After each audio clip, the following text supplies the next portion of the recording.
Hello guys welcome back you with Ananya. Welcome back to ഒരു പുതിയ vlog from Muscat. ഇന്നൊരു day out vlog ആണ്. ഇന്ന് നമ്മൾ സിംഹോൾ കാണാൻ പോവാണ്. സിംഹോൾ എന്ന് പറയുമ്പോഴത്തേക്കും ഇവിടെ പണ്ടൊരു ഉൽക്ക വന്ന് വീണിട്ട് അതൊരു ക്രേറ്റർ പോലെ ആയി അവിടെ വെള്ളമൊക്കെ ഉണ്ട്. അതൊരു ടൂറിസ്റ്റ് സ്പോട്ടായിട്ട് മാറിയിരിക്കുന്ന ഒരു സ്പോട്ടാണ്. So we are going there. അങ്ങോട്ട് പോവാനായിട്ട് from Muscat we have almost 1.5 hour 2 hours ride ഉണ്ട്. നമ്മളിപ്പോൾ പൊക്കോണ്ടിരിക്കുന്ന ഈ ഒരു റോഡ് എൻ്റെ വൺ ഓഫ് മൈ ഫേവറേറ്റ് റോഡാണ്. കാരണം ഭയങ്കര അടിപൊളി വ്യൂ ആണ് ഈ റോഡിൽ കൂടെ നമുക്ക് പോകുമ്പോൾ കിട്ടണേ. ഇതൊരു മൗണ്ടെയിൻ റോഡാണ്. ഒരു മൗണ്ടെയിൻ കട്ട് ചെയ്ത് ബൈപ്പാസ് ചെയ്ത് നമ്മൾ പോകുന്ന പോലെയാണ്. ഇറ്റ്സ് ലൈക്ക് നമ്മൾ മസ്കറ്റ് എന്ന് പോകുമ്പോഴത്തേക്കും മസ്കറ്റ് സിറ്റിയിൽ നിന്ന് ഈ മൗണ്ടെയിൻ കയറി ഇറങ്ങി കഴിയുമ്പോൾ നമ്മൾ നെക്സ്റ്റ് സിറ്റി ആവും. അതൊന്നും അല്ലാണ്ട് എനിക്ക് ഇഷ്ടമുള്ള ഒരു കാര്യം എന്ന് വെച്ച് കഴിഞ്ഞാൽ നല്ല വ്യൂ ആണ് ഈ റോഡിൽ പോകുമ്പോഴത്തേക്കും. ലൈക്ക് നമ്മൾ മൗണ്ടെയിൻ കയറുമ്പോഴത്തേക്കും താഴെ മസ്കറ്റ് സിറ്റീൻ്റെ ഓൾമോസ്റ്റ് നല്ലൊരു വ്യൂ തന്നെ കിട്ടും. ആൻഡ് ഓൾസോ തിരിച്ചിറങ്ങുമ്പോൾ road trip without snacks is എന്ന് റോഡ് ട്രിപ്പ് അല്ലേ. അങ്ങനെ അങ്കിള് ഞങ്ങൾക്ക് കുറേ സ്നാക്സ് ഒക്കെ വാങ്ങിക്കൊണ്ട് വന്നിട്ടുണ്ടായിരുന്നു. പിന്നെ ഇപ്പം ഞങ്ങൾ ഏതോ പാട്ട് പാടിക്കൊണ്ടിരിക്കുകയാണ്. And this is Sohar chips. Sohar chips Gulf കൺട്രീസിലുള്ളവർക്കൊക്കെ ഓൾമോസ്റ്റ് അറിയാൻ പറ്റും. ഇല്ലെങ്കിൽ ഇത് ഒമാൻ്റെ സ്വന്തം ചിപ്സ് ആണ്. സോഹാർ ഈസ് ഒരു ഒമാനിലുള്ള ഒരു പ്ലേസിൻ്റെ പേരാണ് Sohar. And we also have Oman chips. Oman chips അറിഞ്ഞൂടാത്ത ആൾക്കാർ ഉണ്ടാവൂല. ഒമാൻ ചിപ്സ് നമുക്ക് എന്തിൻ്റെ കൂടെ വേണമെങ്കിലും കഴിക്കാം. അതാണ് ഒമാൻ ചിപ്സിൻ്റെ പ്രത്യേകത.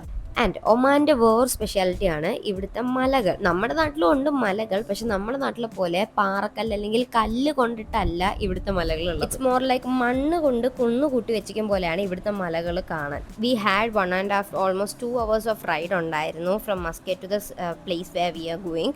അപ്പം നമ്മൾ ആ സമയത്ത് പാട്ടൊക്കെ കേട്ട് ചിപ്സൊക്കെ കഴിച്ച് ചില്ല് ചെയ്തിട്ടുണ്ടായിരുന്നു. പിന്നെ മൗണ്ടെയിൻസ് ഒക്കെ കണ്ട് മൗണ്ടെയിൻസിൻ്റെ ഇടയിൽ കൂടി ബീച്ചസ് ഒക്കെ കണ്ട് it was a good ride.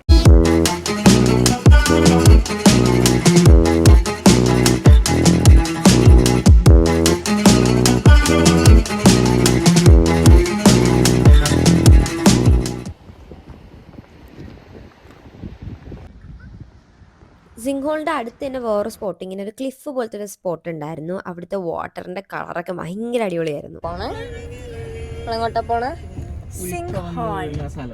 ഉൽക്ക വന്ന് വീണ സ്ഥലം. നമ്മള് ഉൽക്ക വന്ന് വീണിട്ട് ഇപ്പൊ സിംഹോളായിട്ടുള്ള സ്ഥലത്തേക്കാണ് പോകുന്നത്.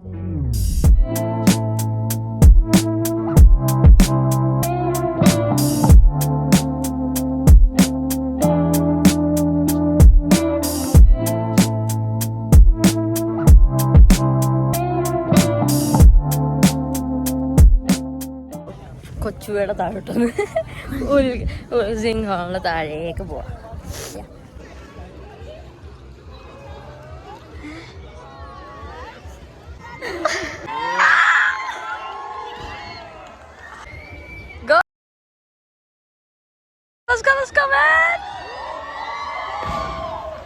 ഇതില് ജമ്പ് ചെയ്യുന്ന വെണ്ടയ്ക്ക് അക്ഷരത്തെ എഴുതി വെച്ചിട്ടുണ്ട്.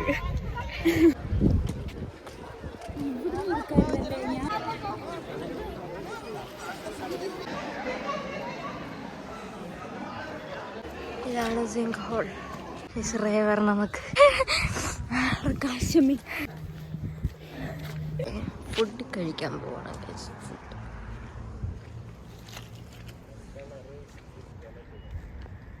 സിംഹോൾ കണ്ടിട്ട് ഞങ്ങൾ നേരെ ഫുഡ് കഴിക്കാൻ വേണ്ടിയിട്ട് വന്നു. കൊച്ചിൻ്റെ അമ്മ ഓൾറെഡി നമുക്ക് ഫുഡൊക്കെ പാക്ക് ചെയ്തിട്ടുണ്ടായിരുന്നു. നമ്മൾ അടുത്തുള്ളൊരു വാദിയിലേക്കാണ് വന്നത്. വാദി എന്ന് പറയുമ്പോഴത്തേക്കും മഴക്കാലത്ത് വെള്ളം കിട്ടാതിരിക്കാൻ വെള്ളം പാസ് ചെയ്ത് പോകാനായിട്ടുള്ളൊരു സ്ഥലമാണ്. മഴക്കാലം അല്ലാത്തതുകൊണ്ട് വെള്ളമൊന്നും ഇല്ല, പ്ലെയിൻ ആയിട്ട് കിടക്കും. സൺ അടിച്ചിട്ട് നമ്മൾ ഇവിടെ ഇരുന്ന് ഫുഡ് കഴിച്ചു. നമ്മൾ തിരിച്ചു പോകണം. ഈ സ്ട്രെച്ച് ഓഫ് റോഡ് നമ്മൾ നേരത്തെ കണ്ട ക്ലിഫ് സൈഡിൽ കൂടെ ഉള്ള റോഡാണ്. ഈ ഒരു ഫുൾ സ്ട്രെച്ചിൽ ക്ലിഫ് സൈഡിൽ ആൾക്കാർ ടെൻ്റൊക്കെ സെറ്റ് ചെയ്ത് പിക്നിക്കൊക്കെ ആയിട്ട് ചില്ല് ചെയ്യുന്ന ഒരു സ്ഥലമാണ്. ആൻഡ് ഈവനിങ് നമ്മൾ സൺസെറ്റിന് നേരെ വന്നത് പെബിൾ ബീച്ച്. ഇതേപോലെ മണ്ണിന് പകരം പെബിൾസ് ആണ്, അതുകൊണ്ടാണ് ഇവിടെ പേർ ബീച്ച്.